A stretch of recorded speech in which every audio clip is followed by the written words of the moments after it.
Well, welcome to our show, Animal Consciousness. Today we have Lisa Levinson, and she works for In Defense of Animals.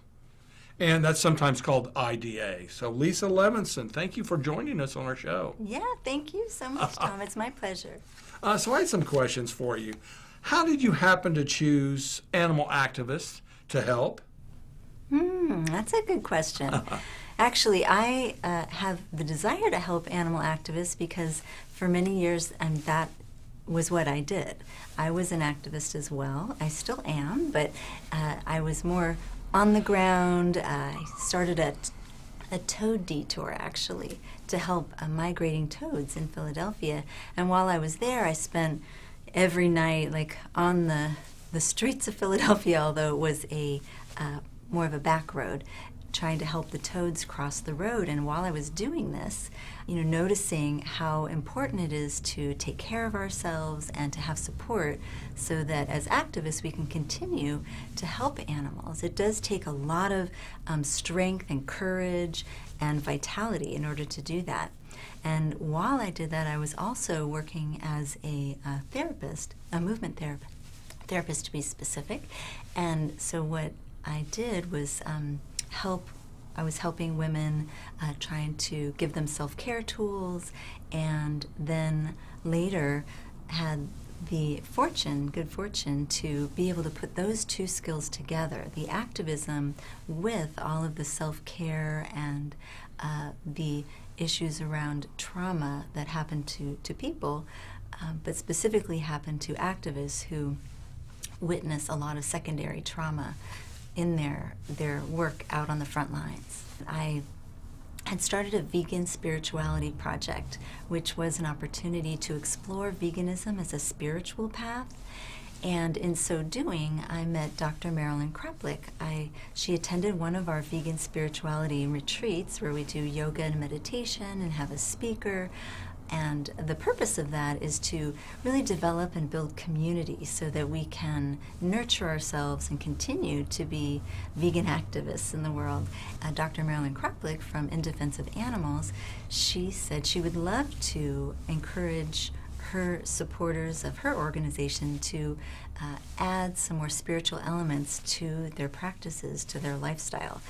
And so she invited me in to work with the supporters of In Defense of Animals and all sorts of other activists to help them to adopt some self-care practices and also learn nonviolent communication techniques and understand what is secondary traumatization, which is what happens when activists see a lot of the videos online, or perhaps they're actually seeing animals that are being abused and hurt.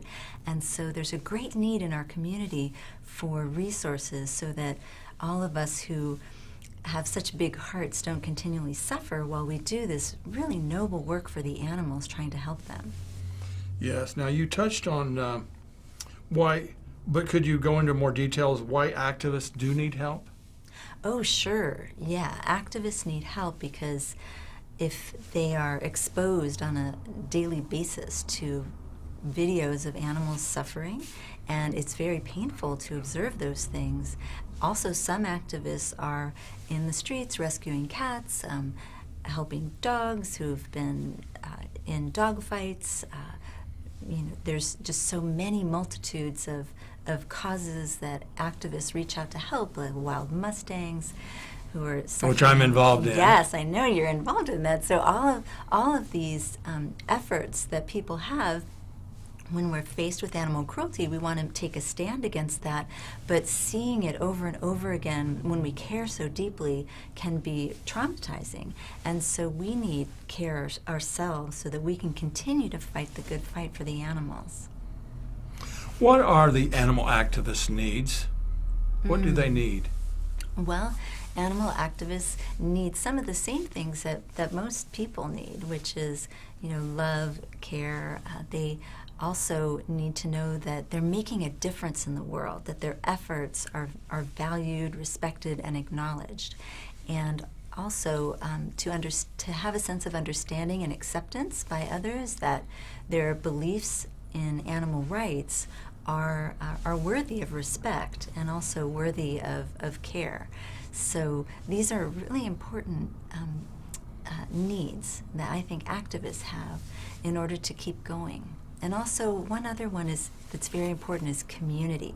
One of the very important and crucial things about our work is developing community so that people feel like they have a support network, they have people who care about them, and also people who have similar morals and values so that they actually get them and want to kind of feel more like a tribe, like we're working together towards something in solidarity. How do you help activists, animal activists? Well, as the director of In Defense of Animals Sustainable Activism Campaign, how I help activists is through creating programs to assist them.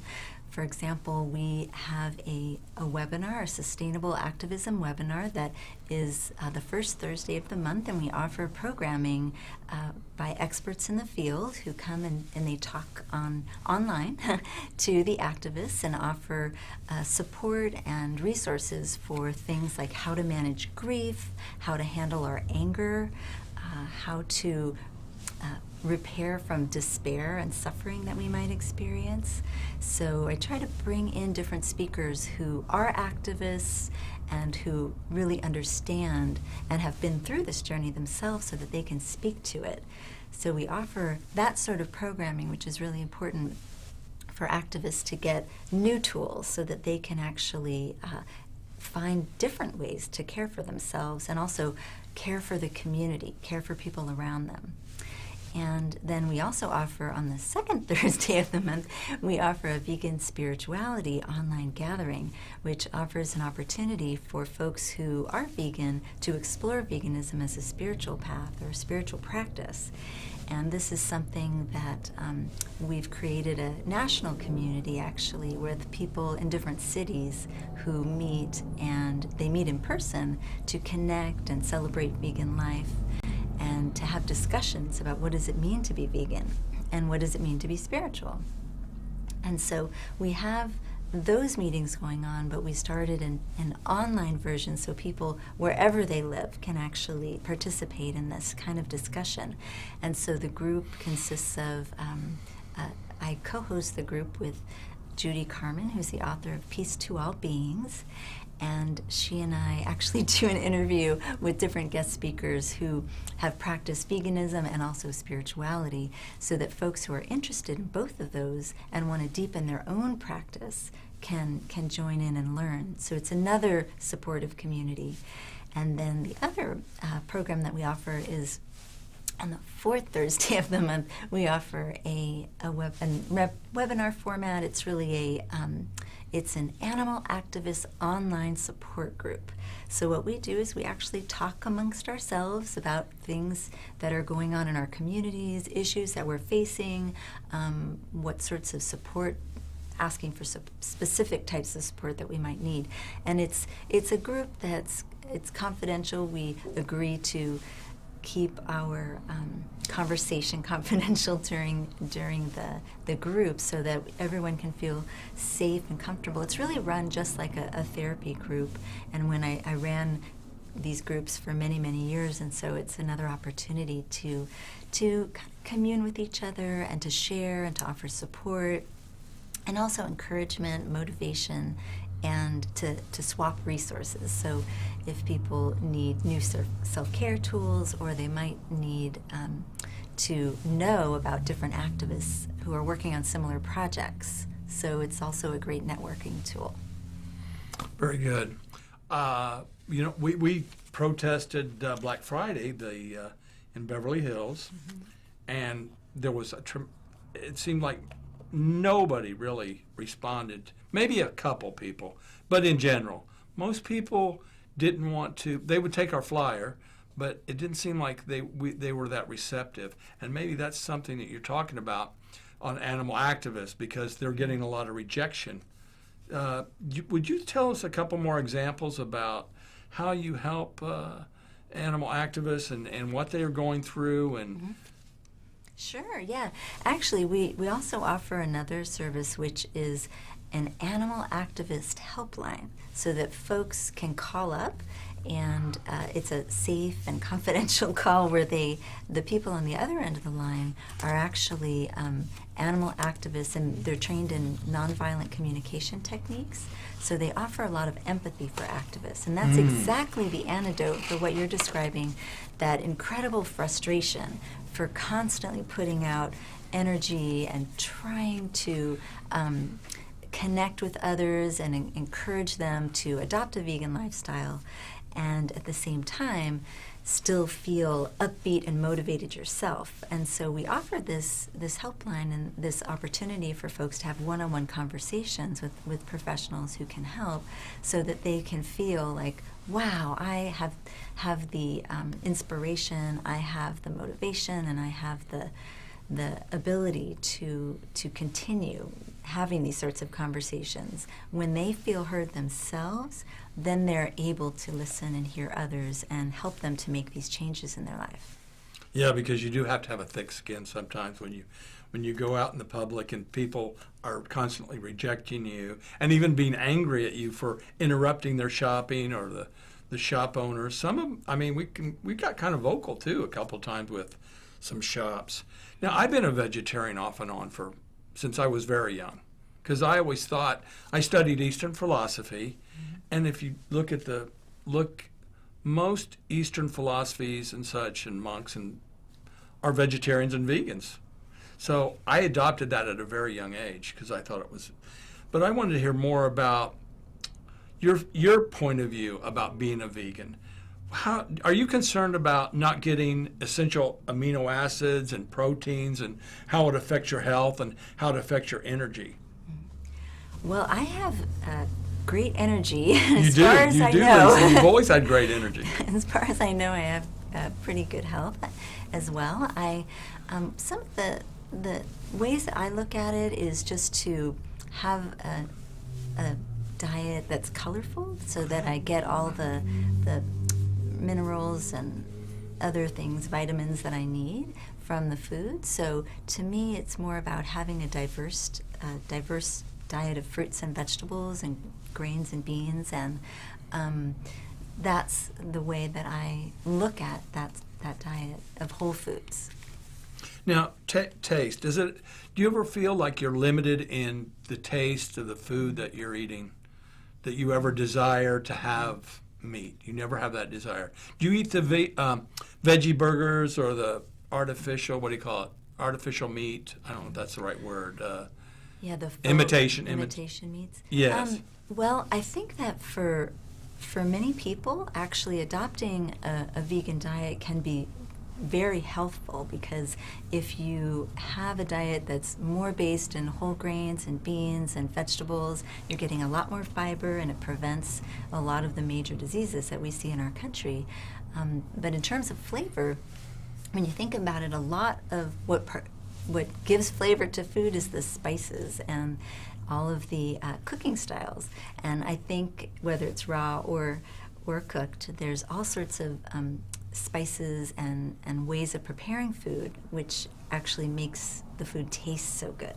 So having different ethnic spices can be nice, and I think that especially today when we have so much variety, almost anywhere you go you can find some variety of food where it's vegan, even if it's an ethnic dish. So I think we're very lucky right now in the fact that there's a lot of possibilities, a lot of opportunities in terms of the types of food that we have to choose from. And I also think that you mentioned like how people have the different foods and what are the you mentioned the taste of it. Yes.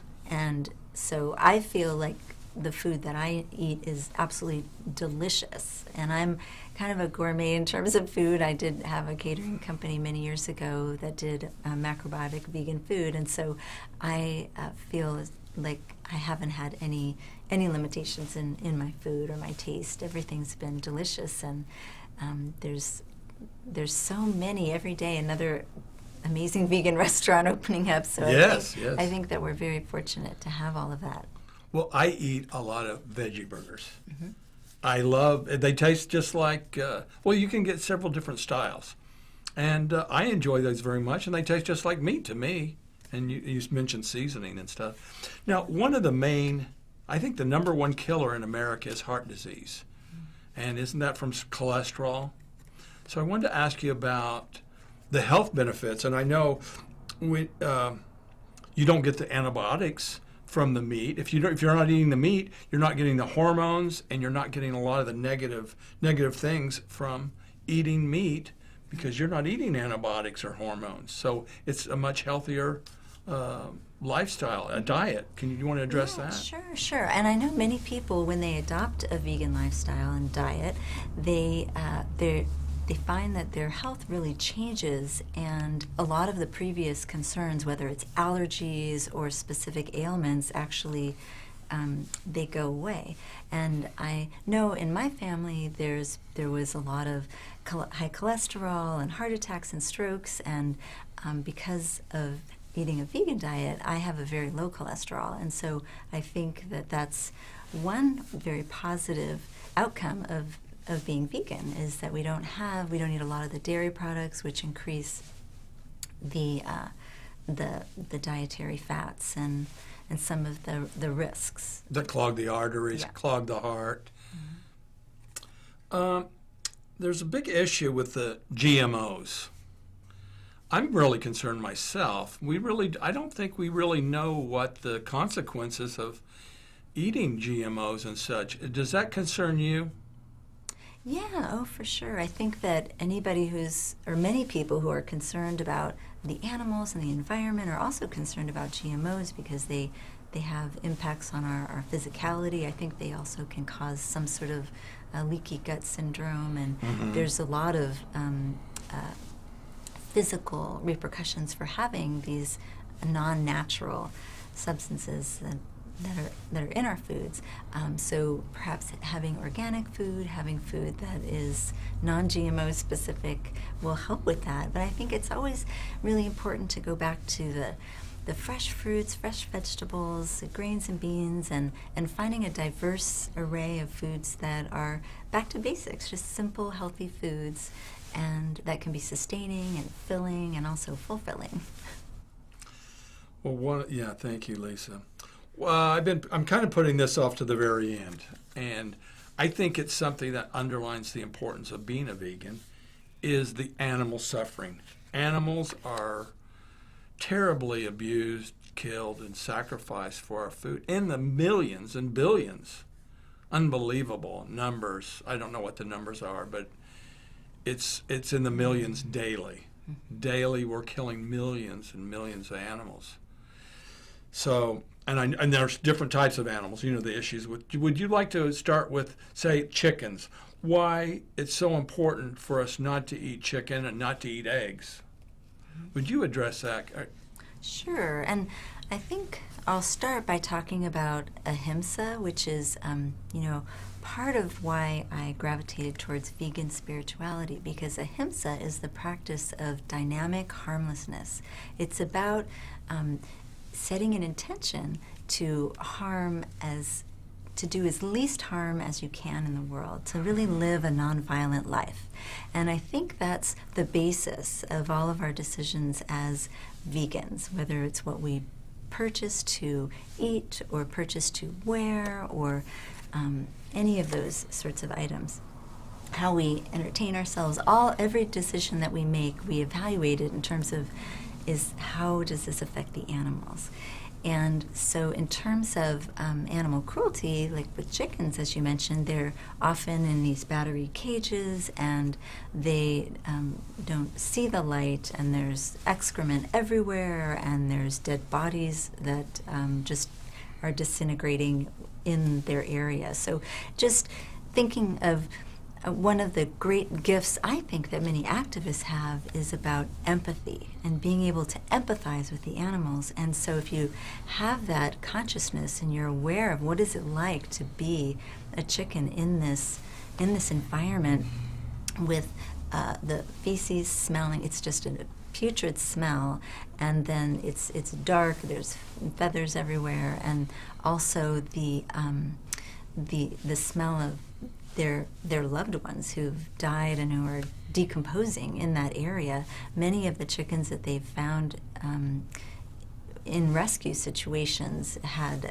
giant clods. If they fell through the battery cages, they had these giant clods of manure that were wrapped around their feet, and they had to be taken off. They had to take that off, which is really difficult. So even though we're having eggs, which we think of as cruelty-free, that they're not causing harm to the animals, because of the way that animals are confined in these factory settings, they are causing quite a big deal, quite a lot of harm to the animals, even to the extent that when they pull the chickens out of these cages at the end of their life, their bones just crumble in their hands because they're suffering from such bad osteoporosis. So there's many instances of animal cruelty, and that's just in the egg-laying hens, but many of them all of them are eventually slaughtered as well. So it seems as though this whole system is cruel. It's not based on kindness or compassion, and a lot of it is behind closed doors, so we don't see it. It's not the kind of image that we all have from childhood of chickens running around on a farm. Even those who are not in these confined in the battery cages, they are running around in tight quarters with other animals, and disease spreads very rapidly in these sorts of environments, and so they're given lots of antibiotics. Antibiotics, yes. Well, often the chickens aren't even able to turn around or stand up. It's just they're in such tight quarters that they can't spread their wings or turn around. It's just, and then the male chicks in the egg laying farms, they're ground alive. You know that. I know, it's just so terrible. that's just, it's so cruel and inhumane. Mm-hmm. And then we want to touch on some of the other animals. Well, the dairy cattle. The calf, baby calf, is taken away from the mother, and they're fed powdered milk. But that contact, a bonding of a child and mother is that's taken away from them, which I think is extremely cruel. Mm-hmm. Well, one of the main reasons I went vegan is because of the connection between the veal industry and the dairy industry. So when you have in order to keep the dairy industry perpetuating, you have to constantly have a baby, at least one a year. And if the baby is a girl, she goes back into producing milk, and if he is a boy, then the baby becomes veal. So if you dislike the practice of killing the calves before they have an opportunity to really live any sort of life at all, then in our heart of hearts we can't really consume dairy products, because they are those two businesses are one and the same. They go hand in hand. That's really cruel, yeah. I know we protested the first. I'm very thankful that I'm here in West Hollywood. It's very advanced, and we have eliminated the sale of fur in the city of West Hollywood, which I'm really proud of. Do you want to touch on leather and fur industry, please? Mm-hmm, sure. Yeah, it's interesting for me because I started in my activism many years ago, co-founding a group called Public Eye Artists for Animals, and we taught compassion for animals through the arts. And one of the things that we did was we put together a cruelty-free fashion show, which was really fun. And we had students that were involved, and professional designers, and we had all vegan wear, which is becoming more and more popular. But I think that for many of the products, for example, leather is we can't have that product without killing the animal that once wore it. Now, this is their skin, and so it's not something that we can separate from them. And I think it's really crucial to acknowledge that when we're wearing these products, that they're actually the skin of another sentient being. And then other products, which are like wool, for example, when they're sheared, the lambs or the sheep are sheared, in the most idyllic situation, they're not harmed or hurt. But in most operations where there are, thousands of sheep and the people who are shearing them have a limited time, just because when the bottom line is economic, then it all is about time and money. And so in order to shear as many sheep as they can in a short amount of time, they often expect that there'll be many injuries along the way. And then there's a practice called mulesing, which is in order to prevent infestations of these little worms around their anal areas. They actually will cut off part of their physical body to prevent that, in order to maximize their productivity. So there's a lot involved actually with all kinds of animals, including birds who their feathers are plucked, and it's all of this is something just we can't even imagine what it would be like to have our feathers plucked while we're still alive. Many of them, that's the case, and then they do that, I think, 3 times, and then they will slaughter the birds. So it's really important to notice what are your clothes made of, because if you want to feel good about that and know that ahimsa is the guiding principle of harming as least as possible, least of all beings, humans, animals, all living beings, then it's really important to take an extra minute or two to notice what's on that label. What type of material is this? And there's also so many, many amazing natural fibers that are out there that we can have and wear and be fashionable and enjoy our clothes. And so it's a choice that we can make. We have an opportunity these days that we can make that choice. Kindness, the choice is compassion. Oh, sweet.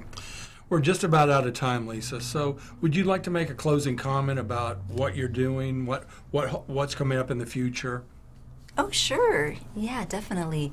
I'm working with In Defense of Animals and the activists. We're super excited to offer these regular events, actually, that people can tune into, that they can experience a sense of camaraderie and support for what they're doing, and be acknowledged and validated in their work for the animals, and understand like they are part of a larger community who supports them and also cares about them. So I encourage people, if they care for animals at any level, that they use these resources, that they call the Animal Activist Helpline, and that they jump onto the webinars. The replays are available online, and they're free, and all of these services are there to help. And so we hope that we can help people who help animals by providing these services. And so stay tuned. We've got lots going on. And our vegan spirituality movement is definitely growing. We have groups around the country, and we offer these retreats that are vegan spirituality retreats, which are great days, an opportunity for people to get together, to gather, but also to nurture ourselves so that we can continue to go out there and help the animals. Ah, sweet. Thank you so much, Lisa. We've been talking with Lisa Levinson, and I'm so thankful that she came and joined us tonight. Thanks so much for watching. See you next time.